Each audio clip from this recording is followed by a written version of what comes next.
हाय friends नमस्कार welcome back to my mini blog. आज पतिदेवंकर ऑफिस छुट्टी थिला से पतिदेव मु सका 9टार बाहरी गलु मार्केट। प्रथम माछ मार्केट गलु तापर आम किसी परिवार आनिबार थिला एठु परिवा मार्केट गलु माउसी पाखरु किसी धनिया पत्र पुदीना पत्र आनलु। आनी सारा आउ गोटे दुकान गलु से काकुड़ी कंचा लंका अदा आनलु।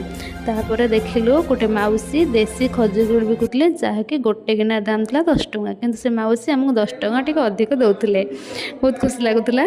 तापर से आगू जाए देखिलु देसी मसला मसली जिनस गुड़ा सब बिक्री होता जार मूल्य था मात्र 20 टंका। बहुत सुंदर सुंदर जिनस सब बिक्री होता कि सांग मैंने कमेंट करूँ ये जिनसर ना कौन टे। जिनस पत्र कि आसला देखिलु गोटे पद्मर जो थाए गेंटू टाइप से बिक्री कराऊे खाଇବା जानूँ कि माउसी आमको कहते एमती खाती। तापर चिकेन दुकान टे गले पतिदेव चिकेन आनले आनी सारा घर को पिलु। Bye bye.